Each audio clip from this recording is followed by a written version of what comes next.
অন্ধকারের বিকিরণ, কলমে মোহাম্মদ মাজারুল হক।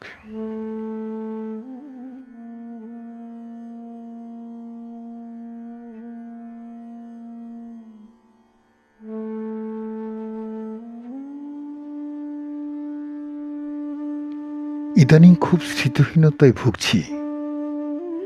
স্মরণীয় সবকিছু স্মরণ রাখার তীব্র আকাঙ্ক্ষা আমাকে আরো বেশি আত্মভোলা করে তুলছে দিনকে দিন। খুব নাটকীয়ভাবে ঘটে যাওয়া কিছু স্মৃতি মাঝে মাঝে মাঝে মাঝে উঁকি দিয়ে যায় আমার মগজের কোনো এক গোপন প্রকোষ্ঠে।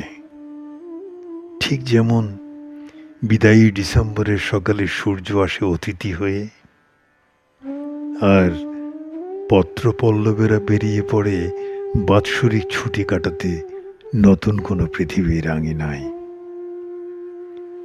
অক্ষিগোলকের হঠাৎ মাথাচাড়া দিয়ে ওঠাতে আমি আয়নার সামনে নিজেকে ইদানিং খুব একটা স্বচ্ছ স্বাভাবিক দেখতে পাই না। বিদ্যুটে একটা ঝাপসা অবয়ব আমার সামনে দাঁড়িয়ে খুব তাচ্ছিল্যের ভঙ্গিতে আঁধারের দিকে ছুঁড়ে দেয় আমার এই ক্ষয়ে যাওয়া আহত হৃদয়কে। মাঝে মাঝে রক্তের বিশুদ্ধ অক্সিজেন হয়ে উঠে তরতাজা বিষাক্ত কার্বন মনোক্সাইড, ধোঁয়াটে করে তোলে আমার সমস্ত স্বচ্ছ স্নায়ুতন্ত্রকে। আর আমি হন্যে হয়ে খুঁজে ফিরি আমার হারিয়ে যাওয়া সেসব সস্তা স্মৃতিদের, যাদের সংস্পর্শে একদিন নীল কৃষ্ণচূড়ার মতো মধ্যমণি হয়ে উঠেছিলাম প্রকৃতির কাছে।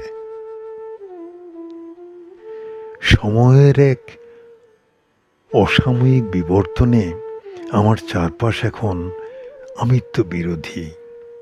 এখন আমি একই বৃক্ষের পরিত্যক্ত ডালে বেড়ে ওঠা চুপসে যাওয়া কোনো ফল, যাকে দূর থেকে পাথর নিক্ষেপ করা যায় ঠিকই, কিন্তু কাছে টেনে সখ্যতা দেখানোটা তীব্র অরুচিকর।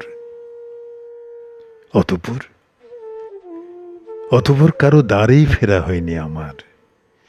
আমি কলাপাতার ছাউনিতে আর পরিত্যক্ত অট্টালিকার ক্ষয়ে যাওয়া প্রাচীরের কোণে আমার সমস্ত আমিত্বকে করেছি সমর্পণ।